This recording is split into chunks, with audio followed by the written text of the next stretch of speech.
First time having namas crayfish. First time? First time.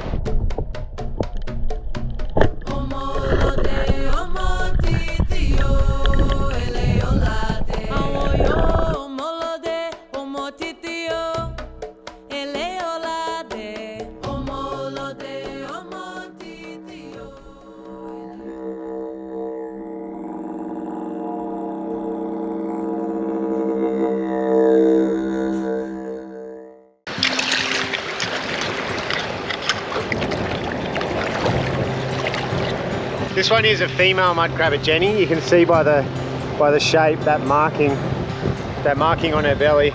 I'll put her back. You guys watch me put her back. Yeah. Go girl, go, go, go. So yeah, spear rods, everyone's using bamboo and they're extremely straight, but there's some good hibiscus through here. So just on this walk, we've seen native apple trees, which aren't in fruit right now, they're not in season. And also nonda plum. Now with the nonda plum, you've got to eat it once it drops under the ground, so when they're on the tree they're still too hard and they're not quite ripe. Oh, here's a turkey nest. Turkey or some kind of wild fowl. I've seen a couple of they're not them, but like a purple footed, like a scrub hen kind of thing. I wonder if the locals eat their eggs. Good morning, legends. Another day, another adventure up here on BADU Island in the Torres Strait Islands. Now I'm camped at Uncle Putul's camp, which is back up there behind me on the hill. But the bay down there in front of him called Wallaru is, it's really low tide, so I can't get picked up in there. And I just saw my ride go past. It's such a good view there, you can see everything coming and going, all the boats coming and going between all the islands. I'm heading out today with Doy, Uncle Doy, and he has a yellow, I think it's like a 6-meter hooker. I just saw it shoot past around the side of the island here, so I can't see a boat here. Maybe that wasn't them going past. Maybe I'm on the wrong beach.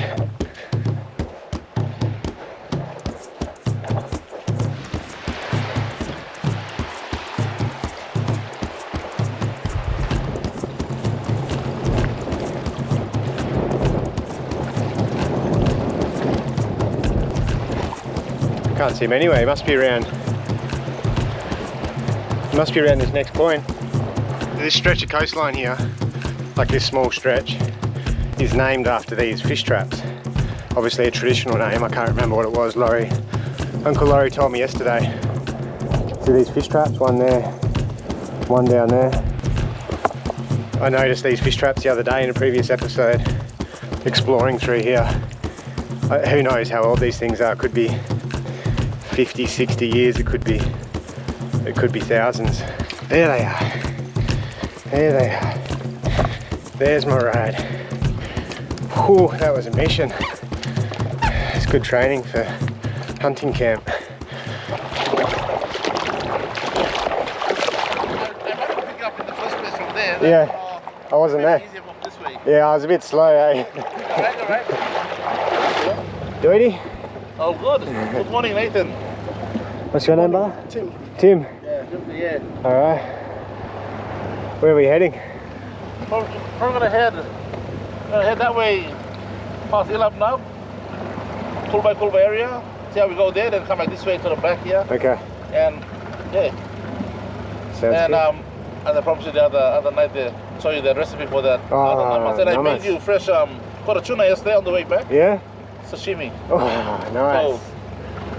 Sounds good. So fresh one. I just made it and put it in the fridge. Just a bit of lemon and thing inside too, lime and orange slices there. So tuna, hey? Chili. You get a few tuna up here? Yeah, but I got a different way of catching tuna. I don't throw the rod out. I caught it with this one yesterday. Oh, handline. Handline. Normally the gold one, the gold halco. Oh yeah. And you troll? Just troll, but I go in front of the school. Yeah. And I put a bit of throttle to it. So pass a bit and bang. Yeah, that's the go. Alright. But they were swimming fast yesterday. I knew it was tuna because the birds flew very quickly, eh? Yeah. Yeah, because they move quick, eh? They feed fast, hey? Yeah. And they move with it, with the wind. So I just before the third reef heading this way. Oh yeah. Big flock of birds, but they were moving very quickly, so I just kind of angled to the front, threw that one out, then right in front, a bit of a play, just on the plane. Yeah. Bang! All right, it's a tuna. Yeah, big one. Yeah. Is this on the way back from TI? Yeah, That bonito. third reef. Bonito one though, but it'll bit fat too, that tuna. So this is different to the way you do your nummus? Different. I'm gonna show you the other one. This is just my sashimi. I just sort of like put a bit of soy and Oh, look at that. orange, lemon, and lime. I didn't have purple onion, so a bit of lemon juice and salt, and a bit of caster sugar. You say soy, you put soy in there too, yeah. right? But it's not that That's delicious. It's so soft from the lemon, I reckon, overnight. Yeah. Fresh. Just the orange too. Like Yeah. Yeah, orange there too. So I did just put the orange, lemon, and lime slices in there as well. Oh man. So I got one. Yeah, That's delicious. yeah, that's Oh man.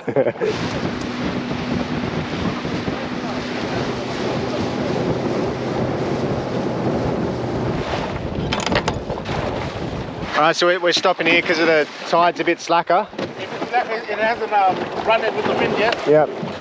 So it's just changed from that way, just slacking up a bit to go that way. Okay. So you see how blue it is here? Yeah. Another 3 hours time, 2 hours time, it'll be murky through here now. Okay, all dusty. Yeah. All dusty. Yeah.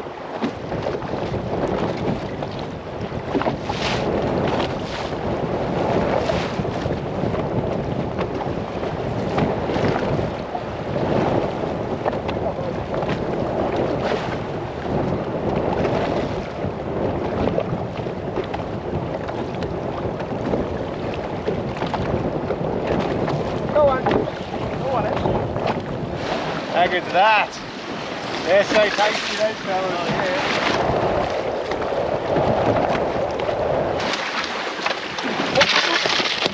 Oh, goodness, possible.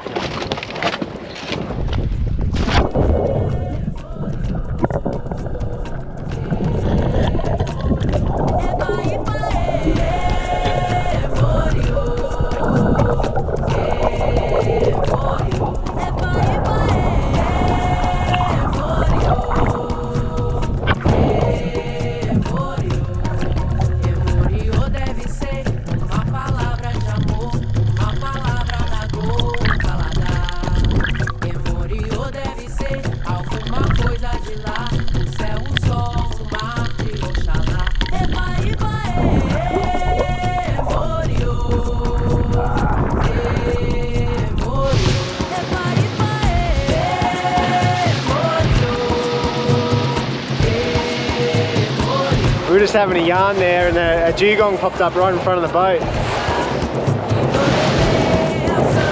Stop there as well, otherwise when you go pig hunting, on the way back the road will just be longer on the way back for some reason. Yeah. So that's what we were told when we were young, when we go hunting and that pig hunting. We do a little bit of talk, we just go hunting here, please look after us. Yeah, so we just listen to the older fellas what they say. Yeah. Yeah, so a little bit of talk here and there. Same with this one. Nowadays we sort of like tell them to go fast, but you know, that's what we were told when we were young. We make sure like a chalk there where you travel on, so keep the wind down. Now Doy slows down and calls out to a set of rocks out in the middle of the ocean. Now the locals here on BADU Island call this chuck talk, and I've seen this a lot of times. From what I can gather, you know, from my years on mainland Australia with the Aboriginal tribes who do the same thing or a similar thing, and then out here in the Torres Strait Islands, these dreaming stories or these sacred stories, part of this ancient culture or these ancient cultures and their belief system is that the ancients, which are like their old ancestors, have turned into stone or into a river or a mountain or up into the stars. And this serves a couple of purposes. These stories, these amazing stories, always have good morals and good ethics intertwined into the story, which is going to, when you pass this on to the youth, it's going to create good members in your community. The other thing is these stories are very exciting and very detailed. They're easy to remember. and sometimes they sing and dance about them, and other times they're just passed down orally. But when their youth, when this next generation is out on the water, they remember these stories. So when they're seeing these mountains up on the islands and these rocky outcrops in the sea and the rivers, and even at night with the stars, they're able to ask for safe passage, and they're also able to use these landmarks for navigation purposes. I've been reading a few, I don't know what you call them here, like on the mainland, they're like dreaming stories about different rocks around here. And is that to drill these stories into the kids' minds for navigation? Yeah, like navigation and star constellation and the knowledge of where reefs are and islands are, and where to navigate from one island to another. That comes from just being, you know, you got to get out there. And an island is, for us, we always out there. For example, you say dream stories, we say Adi Gidal, means, Adi means sacred. Oh, yeah. Sacred stories. We don't say dream, we say they're sacred stories from our ancestors. And it's been passed down. Some areas of significance are always respected and no-go zone. And like, you know, I think it's pretty much all native cultures practice respect for their sacred sites and that sort of thing. Look at these big boulders. This island is amazing. And there's fresh turtle tracks going up there too.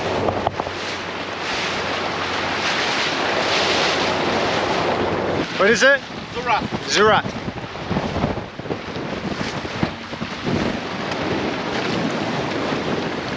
It's an iron rock like this, but sometimes there's crays there. Oh yeah. Yeah. It's looking pretty dirty. Yeah, a little murky here. And I wouldn't dive now here because although it looks nice, a lot of crocodiles on this island. Yeah. Don't put me in here then. So that's Wongai up there on that rock. That one there. That's a nice one. That one, we always go to that one. On the corner. Where's the other one? Yeah, sorry, the other one, that way. Okay. But all these islands have one people there. But this one, there's one there, too easy one here. See on the side? Oh yeah, yeah.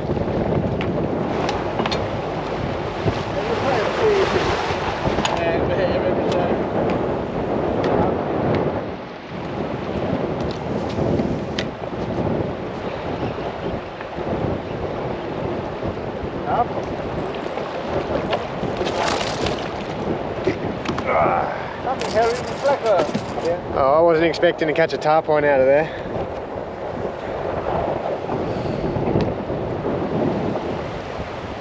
Sometimes we get a school of Foraging and Queenings here in this area. Okay.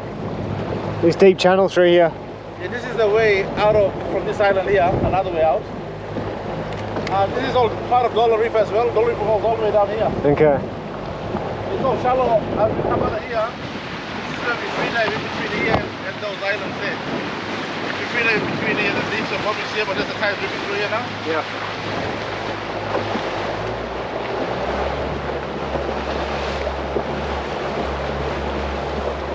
How magic are these big boulders. So yeah, Doidy's saying, you see that big ledge there? He reckons the crocs in this area on these islands are a bit more hesitant than on the main island. So he said you always dive with someone, but the crocs here seem to, if they see you, they'll go away. I'm not too keen on diving in there. That water's super fast, big crocky.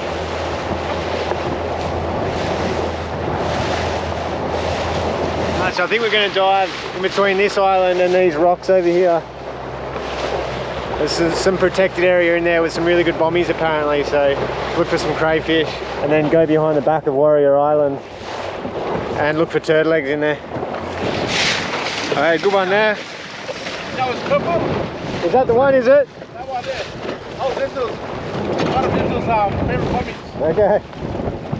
Jump up again and say that.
That's after I survived on the island before, like you have to eat everything, no waste food.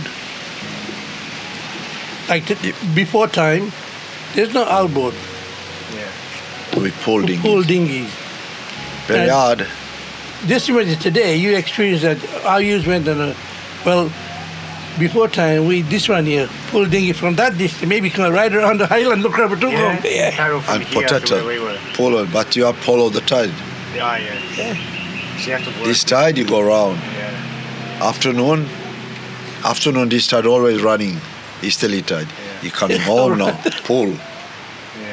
It's So you have a real connection with the ocean. That's right, yeah.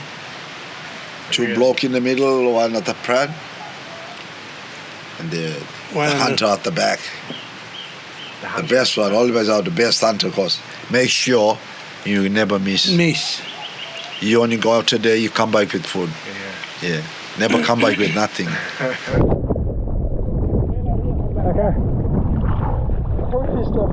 What'd you say? Yeah, so awkward for you, like.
Just buff fish. You want buff fish?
Can't find him.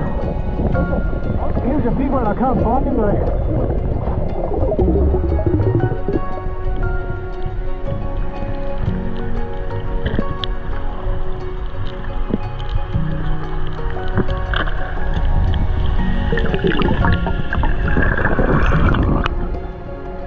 Good one, isn't there?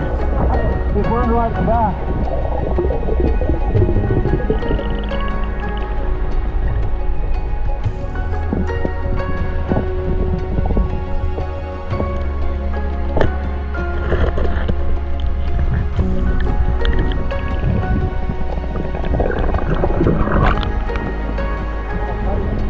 It's a little one there.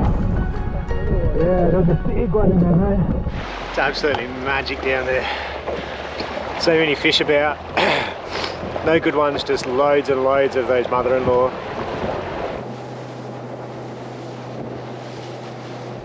Yeah, you can see that one there. Like- Looks like it went up on the high tide. But they look as though they're the big turtle, so it'll be big turtle eggs. Okay. So we'll just have a look if we can find a smaller one. That'll be the we call them unua. Okay. All the turtles, all the female turtle, little ones.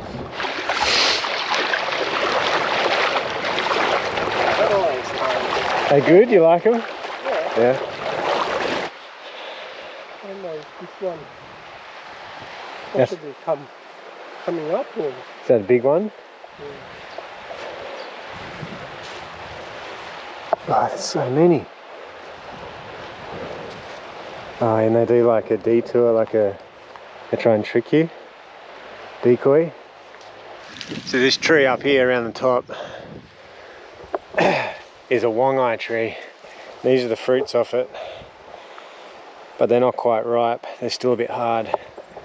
When they come into season, which is very soon, Uncle Laurie was telling me yesterday, when we get these rains up here, not the heavy rains, like throughout the dry season they get these cleansing rains. You see these sour rains are coming now? Yeah. We call it obra puituitayar. So basically that translates to the rain that when it drops on this tree, it's puiturtayar is it's pretty much cleaning the tree and giving it moisture. And the pui is like the like dust and the remnants of the flower that's still there. The rain washes that all out, and the little moisture it gets from the rain when the fruit is ripened, it sort of starts the ripening process. Yeah. It's like we know what time the season the fruit trees bear. Like wangai, Wangai, like wangai season. they flowered in January. It's a very long time, that fruit. Then it come mature, then little fruit, little tiny mask fruit. It's coming up, pop up, come green, then come brown, then come red. We call them kobe. The green one we call them nur. Nur means half, like half red and half green. When come red, we call them kobe. When you ripe, you come black. Yeah. And that's close to now? Yeah. Because you got these rains coming? Sometime before time, our forefathers, like grandfathers, they used to pick up all the ripe wangai and put the mats outside for the sun and put them wangai there on top. Dry them up. Then we call them kagaigi. Even you can cook them in the coconut milk. Yeah. Yeah. It's similar. And sabi-sab domboy, like Yeah.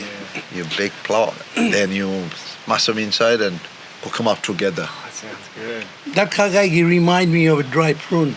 Yeah. Like dry prawn? Prawna. Yeah. Yeah, prune. It's how we've been cooking those things, eh? These turtles come up and nest. And everyone here, I've never heard this before, but everyone here on BADU is saying the hawksbill turtle, which they don't eat, but their eggs are much better than the green turtle eggs.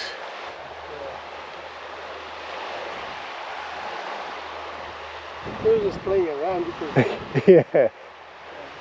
It's like a decoy, hey? By time it come Kobe, it be like here June, July. By September, that's turtle mating time. That's the way the one I come ripe now. from January, come. By the time middle of the year, they come search for red, call Kobe. Then come August, September, arrive now. Then turtle mating all the way from Australia, come Torres Strait, towards Far Western Island, where BADU and Buigu. They migrate all the way down, because those one already got an egg inside. Then they end up down the east coast. There's one island where only most of green turtle lay their egg, in Rainy Island. Yeah, I've heard of that. Yeah. Yeah, that one. A few years ago, we've been washed away, but they fill it back with the sand again, because a lot of turtle been dying. Yeah. So they put More sand here. sand again, and it's come back where the turtle lay, because most of the green turtle lakes there. Up here in Torres Strait, most of the loggerhead, the plotback, we call them 1A. And the other one, oxbeak. Oxbeak turtle. You said they're better than the green. Yeah. Unua. We call them unua. There are two kind of unua. One got thicker shell, one, but we don't kai those much. Here, a way to cut it often, because sometimes they kai a bit of coral. Oh, yeah. You got to be can die from careful the- how you cut them, and but we don't eat the gas. You know the gas. Yeah, You because have to be careful. they got with coral we don't- inside. yeah. Yeah, you have to clean them up properly. that. Yeah. Because when we were young age, we heard like our fathers been tell us like at Eastern Island, people died from eating that. So that's why we never been stopped for eating those. But I know how to cut them. I still eat. They more better than The green. green turtle. They're better. Yeah. There are two kind those oxbeak. One got a little tiny egg, like that size, and the other one just a bit bigger. And the green turtle about that size. And the flatback, Okay. the loggerhead big, they're big. And naturally, the leatherback are more big again. And they're more bigger, like, but more still down borderline over Indonesia. Indonesia. yeah. Yeah. Yeah. That's where the leatherback are. Couple I saw it here on the Dollar Reef, one at Mobiak, swimming, but you can't put them in a thing. They're too big. In the sun table, the size of the table. Big guy. Yeah, Their wings. but they are rubber bike, like rubber. I hold on to it and just swimming on top, like. But I don't want to grab them, eh? Too big. Don't want to catch it, because we don't know them turtle. We don't eat them.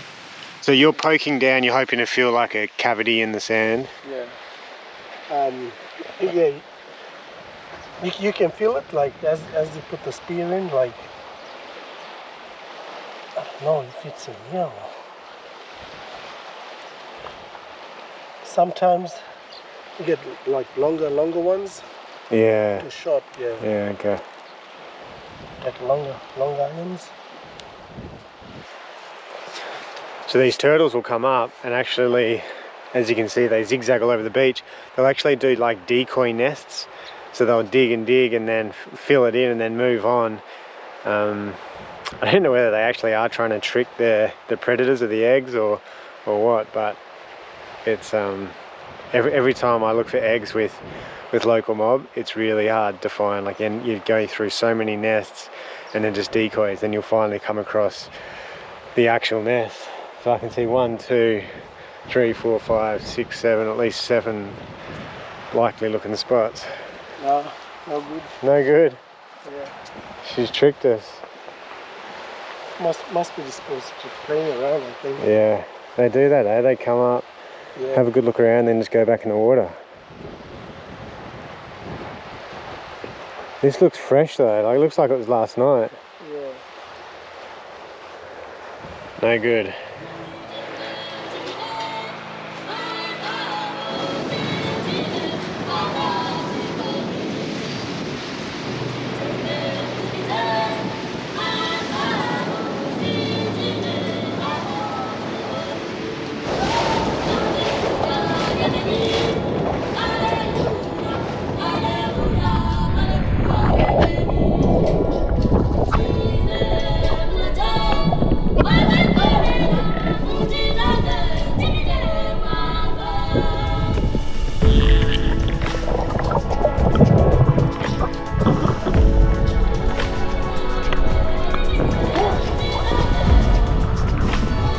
a different way, but I'll show you.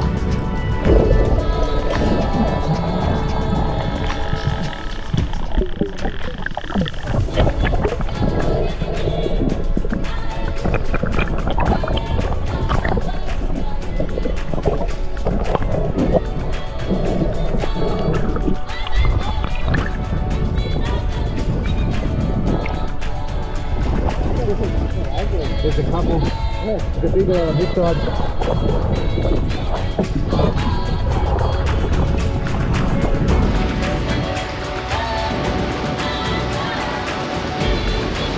So you grew up diving all these islands, hey? Yeah, like I pretty much can draw this area inside here. Like I know where nearly every single bomb is. Yeah. You know, all the good bombies, and I pretty much can draw a map of this whole area inside. I know where all the little passages are. I can get in at night here. There's a passage on that side and on this side, and all the lagoons. So yeah, you know, just when we used to free dive, looking for crayfish. And all your years diving around here, you ever see crocodiles when you're underwater? No, only once, that middle island there, but it was always sketchy. Like even we thought, like we did have that, you know, at the back of our mind, hey, you know, it's a mangrove, like there's mangrove all around the middle island. Yeah. So we just thought, oh, there must be fish there, so we dove around, and we saw a croc underneath the roots in there, but it must have been asleep or something, but facing inwards. And so we thought it was a big cod.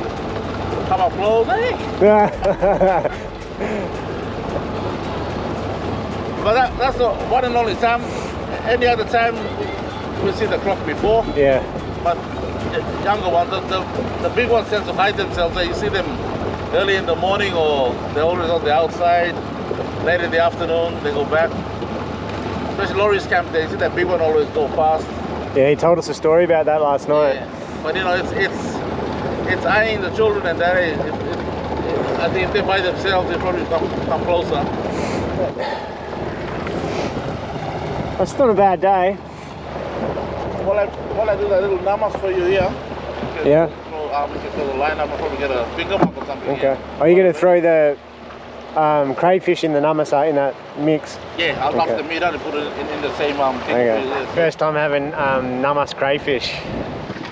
Did you want any fish for tonight? Yeah, I might just take like one little one. Yeah. And I'll do those box fish up for you. Okay. That'd be great.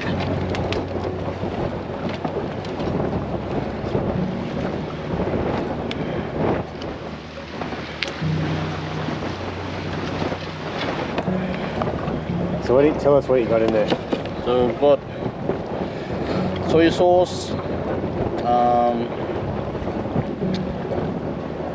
lemon juice, chili flakes, chili powder, salt, caster sugar, and then we've got onions, orange, lime, and lemon juice squeezed over the fillets. So this time we'll add a bit of crayfish in there. So Nathan, you could try it for the first time, crayfish in that type of. It also goes well with the other recipe that I'll show you tomorrow. And yeah, feel free to share it. It's yours, Nathan. It's exciting. Absolute legends. Tim and Doity, that was a great day. Thank you guys, thanks for having me. Thanks for my crayfish namas for dinner. I can't wait to try that. And I got one little fish to, because I don't have an esky or a fridge, so I've kept one little fish to cook up on the coals. And the boys are taking the rest of the fish back to town. Yeah, I'm gonna walk back, have this crayfish, cook up that fish, and then maybe go for a nighttime hunt. So I'm gonna have to brew up a coffee. All right, time to try this crayfish namas. Now you all saw what was in that today, and you heard Doity tell you right at the end of the day there exactly what he's put in here, so you guys can try this at home as well.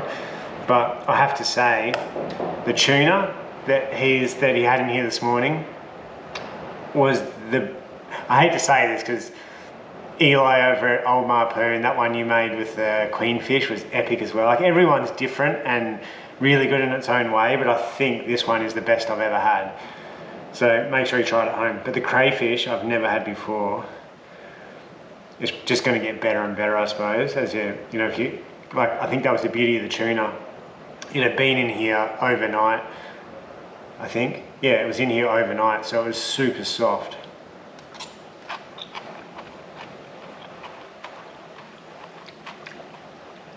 Oh yeah, the crayfish is like it's silky smooth. It's delicious.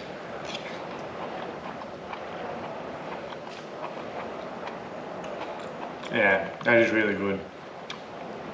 Really good. I noticed a lot of the boys up here, like Windsor was doing it, I think Alex was doing it as well, when I was out off the mainland, off Australia, eating raw crayfish. And then the other day with Remus and Yaps, when we were out diving, Remus was in just taking the head off and just chewing on a raw crayfish tail.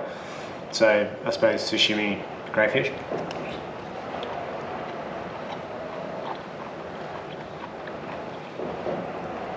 Now, oh, it's so good. Oh, there's a bit of tuna. Oh, look at that. It's honestly like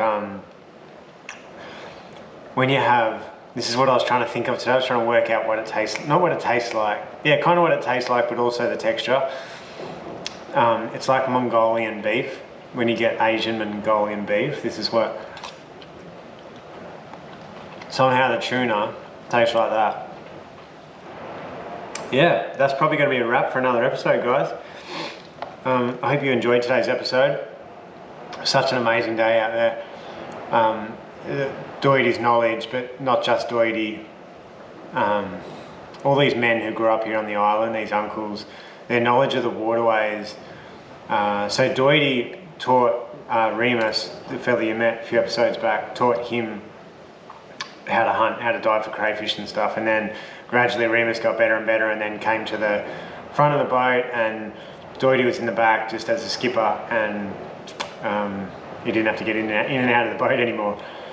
But their knowledge of these waterways, you know, hooting around with no GPS, bombing to bombing, and not getting stuck in, like I would have been stuck in so many different lagoons trying to, like you look like you can, oh, I can cut through there to get to that next island. But these guys go around, or I would have gone through and got stuck and had to turn around and come all the way back around. Or they know where the shortcuts are. And I'm not talking a small area. This is a very large area, and they just know it. It's all up in here. It's so impressive.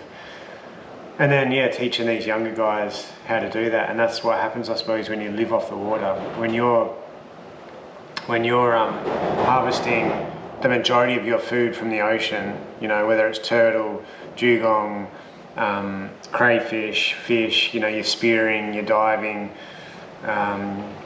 you know, you're looking for turtle eggs like we were today. You're constantly on the water. That's your life. And a lot of these guys, that's their livelihood too. You know, they were diving professionally for crayfish. So it's so cool to be around. You know, just a different world. You know, where I am. Guys go fishing and diving for a bit of fun. You know, every now and then, like maybe once a month, once every 2 months. These guys are doing it every day. You know, it's their life. So I love immersing myself in that part of their culture and trying to take that stuff on board, as well as other parts of their culture, to take back home and make my life and my family's life better and more connected. So yeah, long story short, great day. I hope you guys enjoyed it. Make sure you like, subscribe, and share it with your mates. Jump on Patreon if you want to be a part of our community over there. And if you want to come to Cape York with me next year, I'll be drawing that really soon. So you've got to be a part of Patreon to do that. Yeah, get your Wild Reaches apparel. I'm sure there's a lot of it on there now. We were sold out, but we've been working on, particularly the hats, which I had on today. The hats I gave up on for a long time because I just wasn't happy with the hats that we were getting. We ended up going to AS colour hats, and well, I wasn't that happy, so I just stopped making them. And then I was trialing different hats along the way, what felt good in my head, and I found a hat, and then I wanted to make a few tweaks to it, so I took it into Our Lady, and she customized the exact hat that I wanted, and I put it on my head and I was like, yep, this is it, no changes, this is perfect. And it took a long time. So I've been working on them for a while. They're the best caps that you're ever going to put on your head. So make sure you get yourself one of them. The fishing shirts, the knives, the spears, the cray spears you saw us with today, it's all on our website, wildreaches.com/shop, and that really supports what I'm doing up here in these wild reaches. Alright, see you guys next week.